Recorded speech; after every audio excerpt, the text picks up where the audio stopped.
They were discussing dynamite, the social revolution, nihilism, and even those who cared least about politics had something to say. Some were alarmed, others philosophized, and others again tried to smile.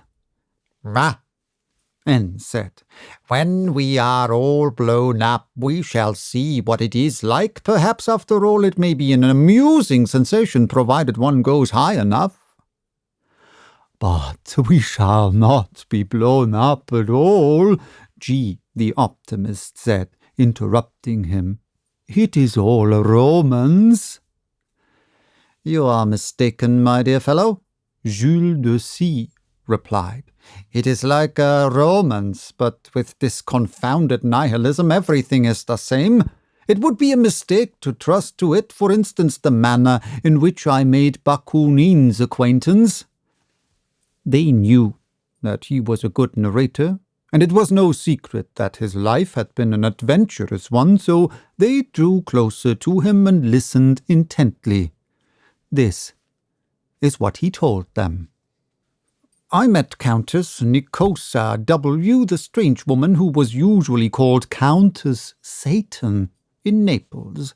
I immediately attached myself to her out of curiosity, and soon fell in love with her. Not that she was beautiful, for she was a Russian with the bad characteristics of the Russian type.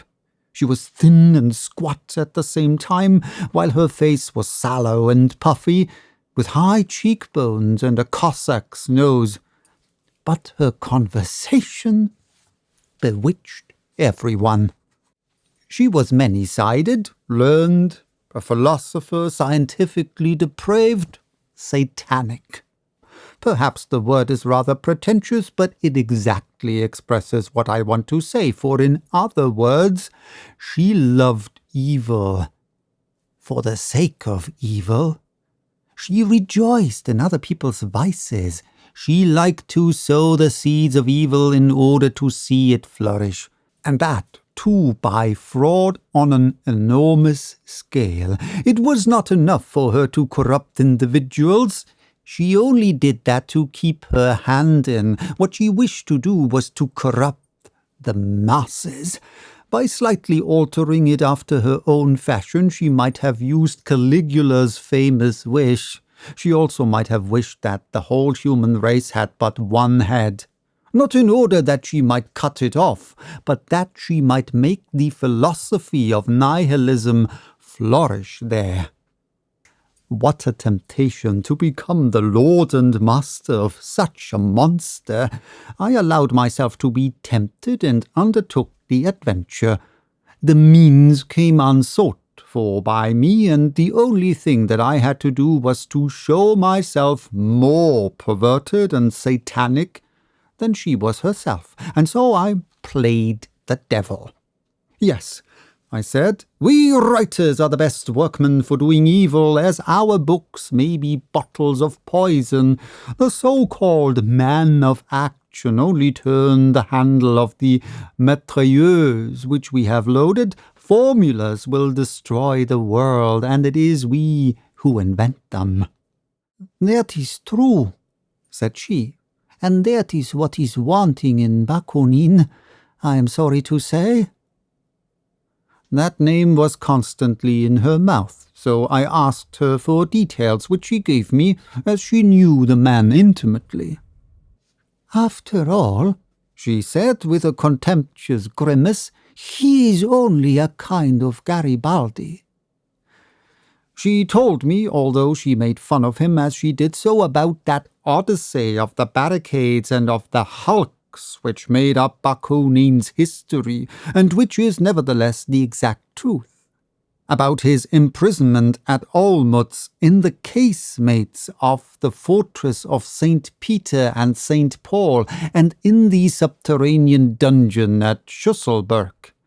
About his exile to Siberia, and his wonderful escape down the river Armour on the Japanese coasting vessel, and about his final arrival by way of Yokohama and San Francisco in London, whence he was directing all the operations of nihilism. "You see," she said, "he is a thorough adventurer, and now all his adventures are over. He got married at Tobolsk and became a mere respectable middle-class man. And then he has no individual ideas.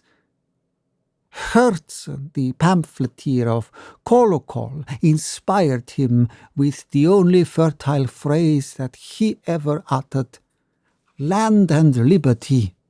But that is not yet the definite formula, the general formula, what I may call the dynamite formula. At best, Bakunin would only become an incendiary and burn down cities. And what is that, I ask you? Bah, a second-hand Rostopchin. He wants a prompter, and I offered to become his, but he did not take me seriously." It would be useless to enter into all the psychological details which marked the course of my passion for the Countess, and to explain to you more fully the curious and daily growing attraction which she had for me. It was getting exasperating, and the more so as she resisted me as stoutly as the shyest of innocents could have done. At the end of a month of mad Satanism, I saw what her game was. Do you know what she intended? She meant to make me Bakunin's prompter, or at any rate that is what she said. But no doubt she reserved the right to herself, at least that is how I understood her, to prompt the prompter, and my passion for her, which she purposely left unsatisfied, assured her that absolute power over me. All this may appear madness to you, but it is nevertheless the exact truth. In short, one morning she bluntly made the offer. "Become Bakunin's soul, and you shall possess me." Of course I accepted, for it was too fantastically strange to refuse. Don't you think so? What an adventure! What luck! A number of letters between the Countess and Bakunin prepared the way. I was introduced to him at his house, and they discussed me there.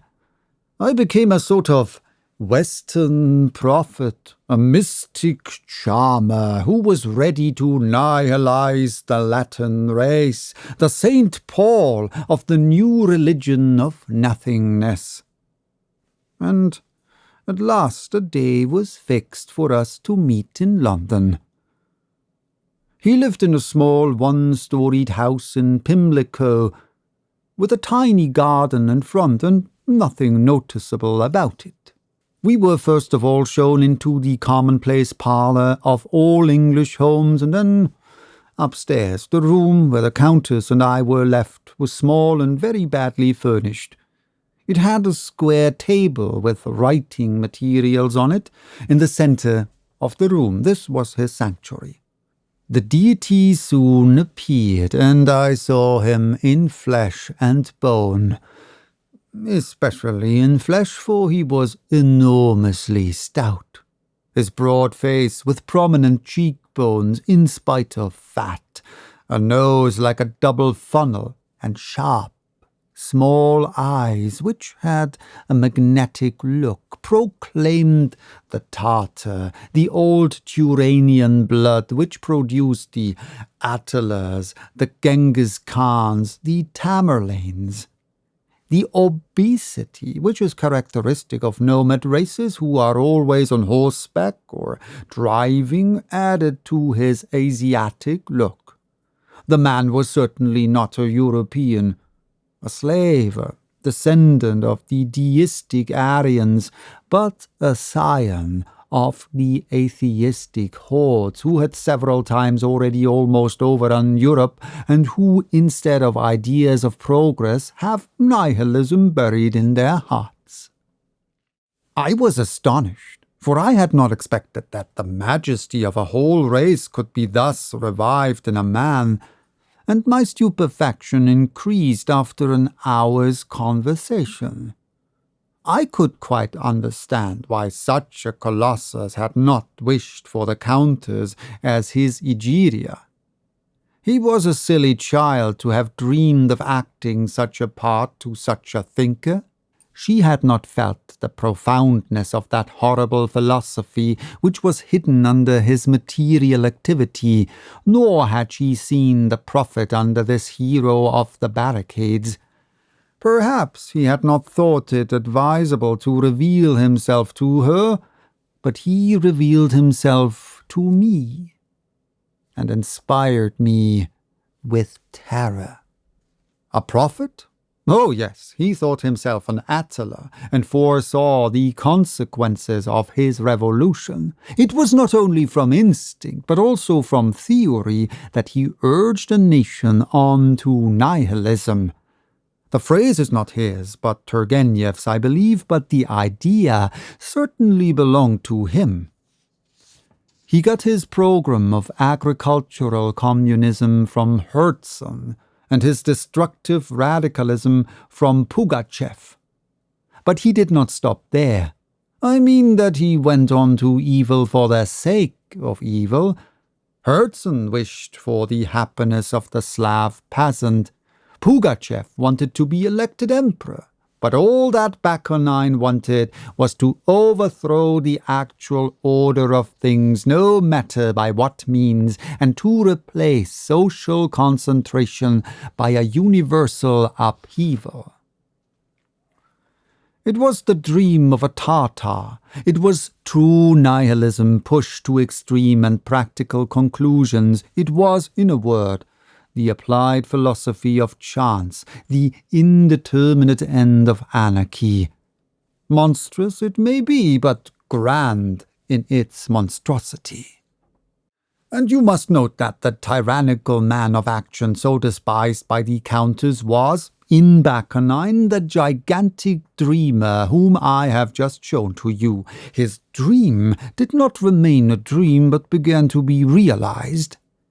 It was by the care of Bakunin that the nihilistic party became an entity, a party in which there is a little of everything, you know, but the whole, a formidable party, the advanced guard of which is true nihilism, whose object is nothing less than to destroy the Western world, to see it blossom from under the ruins of a general dispersion, the last conception of modern Tartarism. I never saw Bakunin again, for the Countess's conquest would have been too dearly bought by any attempt to act a comedy with this old man of the mountain. And besides that, after this visit, poor Countess Satan appeared to me quite silly.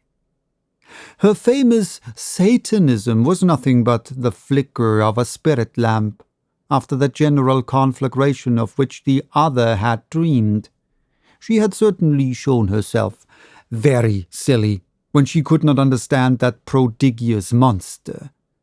And as she had only seduced me by her intellect and her perversity, I was disgusted as soon as she laid aside that mask. I left her without telling her of my intention, and never saw her again either. No doubt they both took me for a spy from the third section of the Imperial Chancellery. In that case they must have thought me very clever to have escaped discovery, and all I have to do is to look out, lest any affiliate members of their society recognize me. Then he smiled, and turning to the waiter who had just come in, said, "Open another bottle of champagne and make the cork pop. It will, at any rate, remind us of the day when we ourselves shall be blown up with dynamite."